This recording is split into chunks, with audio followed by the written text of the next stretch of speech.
Hey guys, welcome to the Rethink Youth Conference. I'm Jamal, and this is Guadalupe, and this is Michaela, and we're all representing Northeast High School. Our session topic today is going to be about teachers and what they look like in our schools. If you really want to know about diversity in Kansas City, come to Northeast. Once you walk in the doors, you'll see a whole lot of people, and they will all be different colors, different skin tones, different whatever, different hairstyles. Don't matter. Come to Northeast. But the thing that we do lack in the school is diversity among teachers. And we're glad because Rethink Youth Conference is committed to student voice, especially because we're from Northeast. We're an inner city school, so we don't really get invited to things like this. Last year, we were gonna go to a summit, but we wanted to go, but we never got the invite. So that's why this year it's especially important just because we get to shine and we get to have our own voice. The dictionary definition of student voice is the opinions, feelings, perspectives of students, and their ability to gather groups and tell teachers how they feel and to come together to form opinions with staff and teachers. Personally, how I feel about student voice is how students feel and how they view things and how they want to make changes in the schools.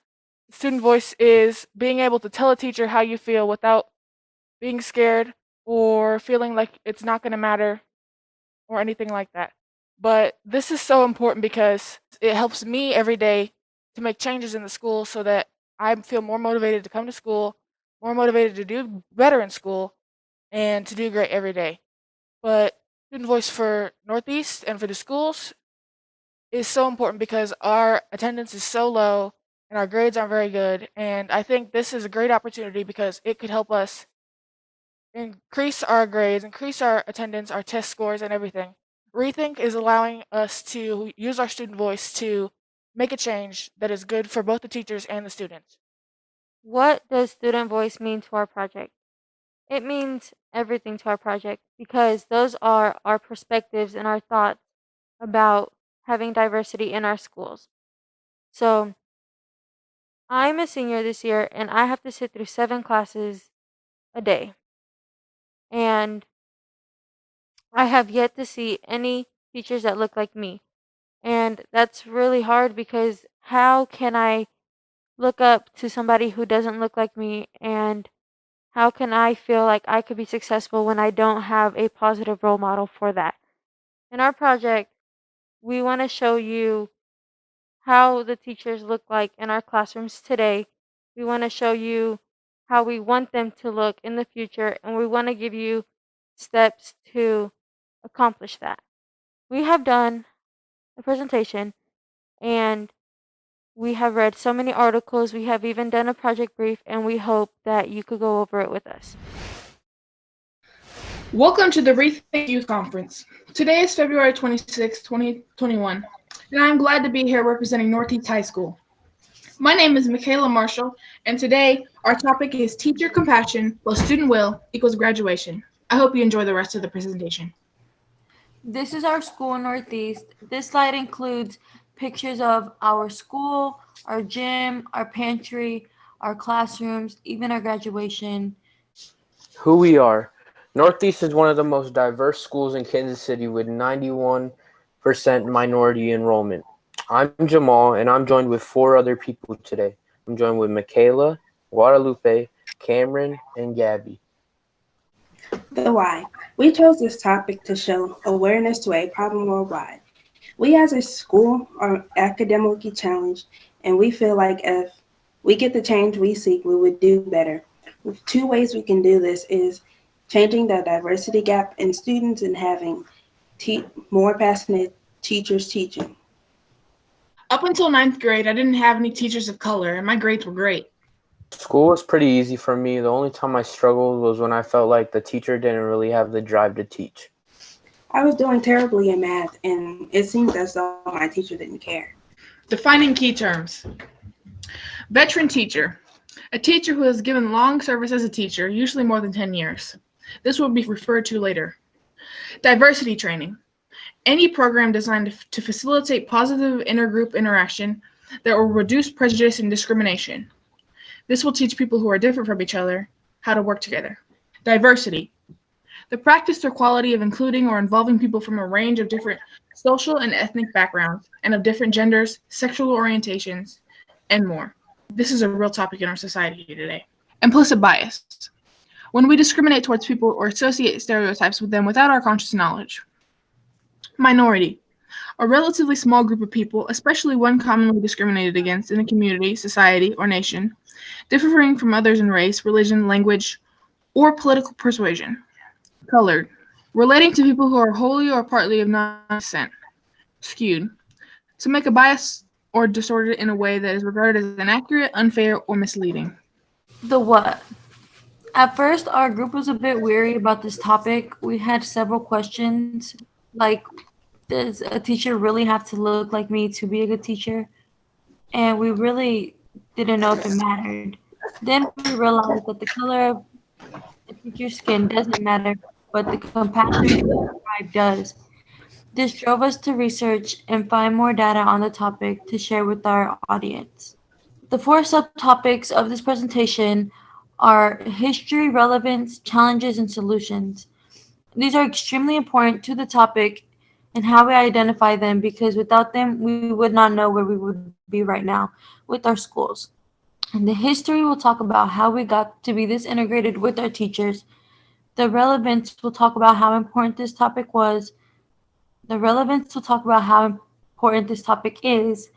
The challenges speak about the challenges we want to set for others so we can ultimately reach our goal. And lastly, the solutions will state ways we can fix and change the things we want changed. History. And with our topic, there's two main things that happened in history that relate to it. First, there's Plessy versus Ferguson, and then second, there's Brown versus the Board of Education in Topeka. Plessy versus Ferguson in 1896 was the start of segregation in America. Historically, officials of the time claimed schools were separate but equal until 1954 with Brown versus Board of Education in Topeka. This would bring on desegregation in schools all across America. The government began to bus black students to white schools, and with fewer black students, black schools were forced to close, causing many black teachers and principals to lose their jobs. The number of African American teachers were cut by half. Fewer blacks were offered jobs at white schools, and the jobs offered to them were often not as important or paid less than the ones that they previously had held. At this time, too, Mexicans were being lynched and deported back to Mexico, beginning in 1931. The relevance. This topic relates to the students because it will affect us and how motivated we feel to do school. All in all, it will help everyone in the state by raising the amount of kids that go to college, and it will help the school financially, and overall ranking of Kansas City schools will go up. Challenges. Challenge 1. American history is a half-truth. The history book textbooks that have been used in schools for centuries in America only tell people of color history from a skewed perspective, rather than the complete story of our ancestors and their dealings in America. It's mostly a whitewashed version. A complete and honest history is desperately needed because otherwise we are scammed out of knowing our own true story and therefore robbed of our culture. Without this needed change, many minorities' cultures and history will ultimately be forever eliminated. Challenge 2. The classroom is not a place for implicit bias. Ignorance brings implicit bias, and implicit bias brings painful suffering. Teachers who don't know often do well and speak out of turn, which results in student spirits getting killed. Without implicit bias in our classrooms, we will have a better overall learning atmosphere. Challenge 3. All police officers are not bad. All police officers are not bad. At this point in time, the statement means a lot. Currently in our country, police officers are getting a bad rap, whether good or bad. Many students view police officers in school buildings as a negative thing, but we don't think that has to be. Police officers in our school buildings is actually a positive thing. They can be used to teach students how to solve their problems non-violently, as well as teach self-defense classes while they are protecting our building from outsiders. Solutions. We came up with a solution to our challenges. To our first challenge, we came up with incorporating full and honest and an accurate view of all people's history in the school textbooks. For our second challenge, we decided that diversity training for all teachers and schools personnel before entering the school was a good idea. For our third challenge, we felt as though we should allow police officers to teach so that they can bond more closely with students and staff so they'll have more of a positive connotation. Solutions, making the connection. For decades, history books have been rewritten and new ones have come along, but they all have the same thing in common: the lack of truth involving our ancestors and their experiences in America. We feel like with mankind developing, so should the history books. When we are able to open a history book and learn the uncut truth of the trials and tribulations our ancestors really went through, it would change America. It would rehabilitate our culture, and this would mean a lot because we will get the chance to learn about our culture and our roots more personally, because our true history plays such a vital part to our existence. It is of dire necessity that the teachers who would teach this subject are unbiased and open-minded. We believe that mandatory diversity training for all teachers and administrators will help this goal and extinguish the possible racial disparities and implicit biases. Making the connection count. Finally, it is our belief that school resource officers in our schools should work with teachers so they will know them better and have a better connotation of them. The impact of our proposal on the U.S. schools, teachers, and families: it will raise graduation rates in the schools, it will drop crime rates in the communities, which we all want. Life, liberty, and the pursuit of happiness, isn't that what America has promised us? The how. To make these changes happen, understanding is the key. We understand that history books won't be reprinted anytime soon, but we can ask that our teachers be open minded and use supplementary books to go around the teaching. Like, for example, now since we are going to school virtual, our Northeast High School teachers and administrators are being very helpful and open minded with all students. Another needed change will be since school resource officers can solve crime, they can teach students instead of creating fear and help change the negative connotations even in our communities. While recapping all 14 slides about students' voice, who we are, challenges, solutions, and even if it matters what race you are when it comes to education, we now know and understand that it's very important for us students to be heard, but most importantly, peers, because it's important to share your ideas, receive, and give feedback and show what you can do because every day you learn something new. You might not know it, but you do. Thank you all for taking your time to hear our voices.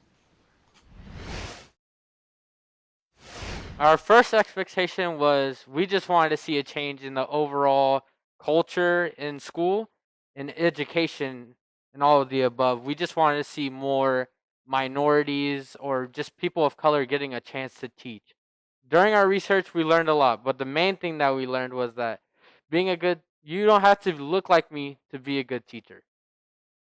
Looking like me and being a good teacher is two different things. Looking like me is just a plus because then I feel like I can connect with you on a more personal level. Maybe we went through the same challenges growing up, this and that. Being a good teacher is having the compassion, the will, the drive to get up every morning, go to school, have a smile on your face, and teach someone that looks like me.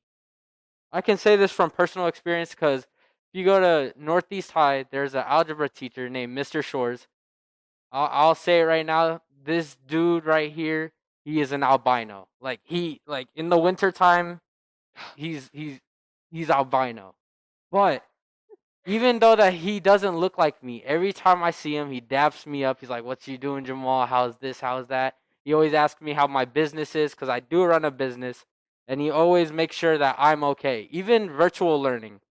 My first quarter of virtual learning, I did horrible. My grades went down a lot, and everyone took a notice because they knew I was a good kid. But Mr. Shores was the only man calling my mom, calling me, making sure I'm okay, and he would stay up late sometimes emailing me just for answers.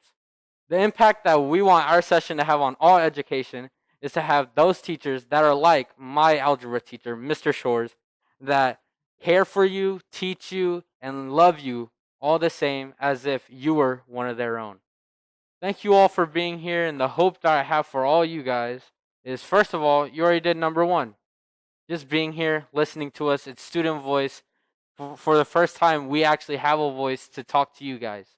The second step we would like is for you guys to give us a platform so we could tell you guys what we like, what we want in a certain teacher, so you guys can listen and we can probably find an easy medium, or we can find the perfect teacher. Either or, it all works. Last but not least, I want to thank you guys for sticking around with me and my Northeast family. And we hope that you can stick around just a little bit longer because we have a live Q&A. If you guys want to know anything about us, if you guys have any more questions, please tell us. Thank you, truly.